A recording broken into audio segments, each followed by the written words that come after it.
How's it going, guys? Bring Your Platoon here, and welcome to another phenomenal game in a world of tanks, Xbox One Edition. Today I'm going to be in one of my favorite American TDs of all time, the Tier 9 American Tank Destroyer, the T95. This thing is the most armored tank destroyer in the game, being able to withstand Tier 10 tank destroyer shells like no other. Especially if you're if you're far away and they try to hit your hatches, chances are they'll bounce off them because of their amazing angle to them, and unless they hit them dead center for either of them, then they're going to bounce off.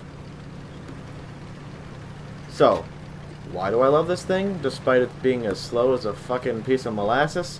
Well, its speed boost was implemented in one of the patches earlier this year, which, thank Christ, they finally did that to the console version because it was only going 14 kilometers an hour was its max speed. And now that it's close to speed with the T110E3, I honestly think that this is the better tank destroyer. Granted, its gun doesn't have as high of a penetration value as the T110E3, its Tier 10 counterpart, but it's got, I think, all-around better armor. Well, yeah, all-around better armor for sure, but it's the front that really succeeds where the E3 fails.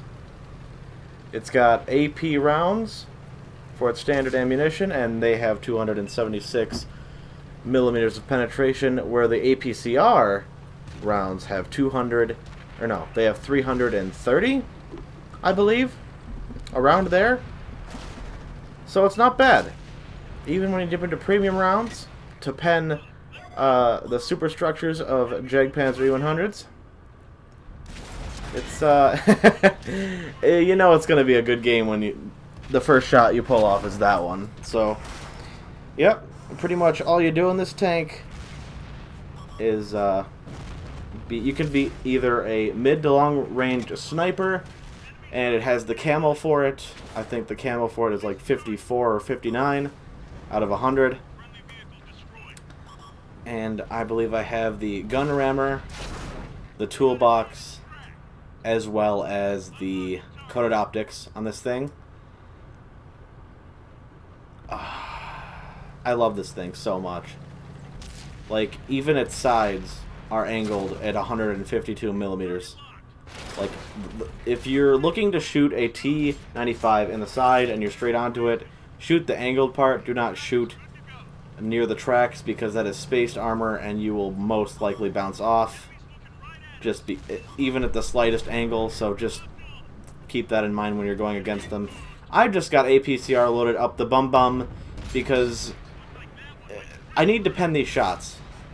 This flank is not looking good, especially with like one tank ahead of me and like two behind me that are actually going to do something and be part of the battle.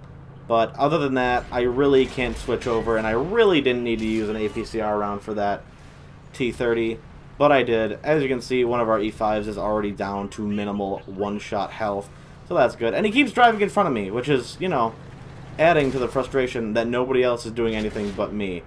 So, I get a magical pen on that Pz.Kpfw 100, even though his lower plate was angled quite nicely. But that's why it's good to have APCR shells loaded, and I'm going to make absolutely sure that this medium does not get away. And apparently someone else stole the kill from me. That's fine. I still got 6 APCR rounds loaded, or left, I should say.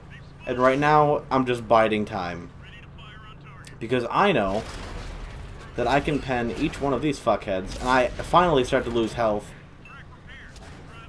All my main concern is that Tier 10 Pz.Kpfw 7, and at this point in the game, I didn't know its weak point was in the back of its tank, like that little, as soon as it turns red, I think it's this scene here, where I show you the like little ball thing that attaches to the turret. Like, I was almost aiming at it there, but if you would have pulled out a little bit more, I probably could have hit it, and with premium rounds, I would have penned for sure. But when something is like right there, oh, I almost had a shot on it. And I think it turns red when I look at it. And I'm like, ooh, I can shoot there. But then I never get a shot at it again. And, of course, I should have aimed that shot in better with the E5. That's fine. He misses me. I don't lose any more health. And I am finally dipping into the standard rounds now. I feel like such a troll for switching over that early in the game. But turns out I needed it for the superstructure of that Panzer 100. So, I guess it's not too bad.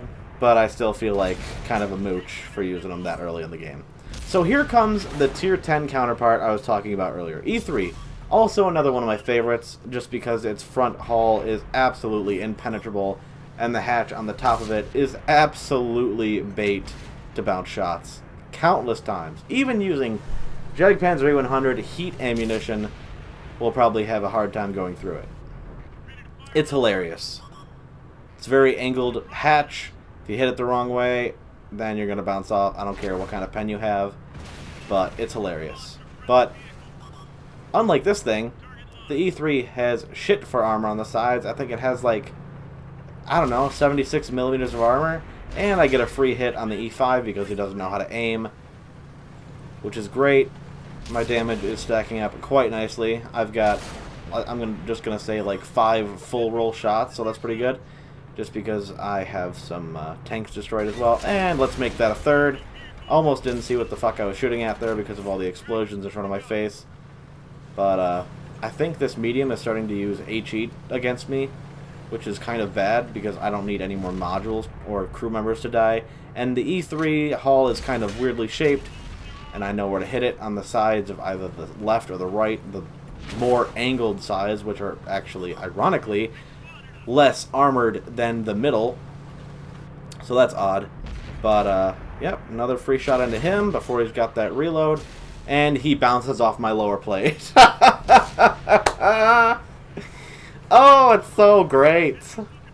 I love this thing. And that this tier 10 German heavy tank finally has enough weighting, and I load nope, I could have shot it right there. The weak point, it's like a ball joint that connects the hull to the turret, and you can see it right there. If you rewind, you can see it. And if you don't believe me, then go to tanks.gg. And I can't believe how armored that thing is, despite being so flat on the sides. Oh, I looked up everything about that tank after this game, because if I could have taken him out sooner, I probably would have had this game in the bag. And you'll see what I mean by the end of this video. And there goes day 3. Oh, this is great. This is just great. And of course, I'm flooring it towards him, so he has a hard time hitting me, but he just loaded premium and shot through my lower plate. Finally, there he goes. I think, was that a premium round that I shot into him? I do believe it was. But, he's gone. So now I'm really just worried about this 121 because he's really well can't talk. Hull down. And he's firing HE into me. And I don't have much health left to work with, but he makes the smart decision to run away. Good for him. I did load HE to fire at him. Good on me. I feel smart for making that decision. So I start to floor it towards him, thinking he'll just hide behind the rock. And this is where my fun ends. Because little foresight here. They have an arty left. And you know what's going to happen in about a second? 3, 2, oh yeah, there it is. There I go. There goes my great game. And oh look. A Stutzvan S1 just camping in the base. That's fine. Go fuck yourself, kid. Anyway, I'm just going to skip past this because it's not important. So eventually they kill the E5, and of course, inevitably, this piece of shit dies by arty. As a matter of fact, the very same arty that took me out. So that's funny. That's some karmic humor right there. But moving past the loss, let's see what I got here. Almost, I'm just going to call that 8,500 damage, 8,600. So that's very good for this tank. And if you looked at my block damage, you'll see that it's almost 11,500 damage that was blocked. So I'd call that a success. Very great in this tank. Worked out very nicely, despite the fact of my overuse of premium ammunition. But apparently I needed it, because look at all the fuckwits on my team. Look at them all. Mmm. 2 or 3 tier 10s that did absolutely 0 damage, so that's great.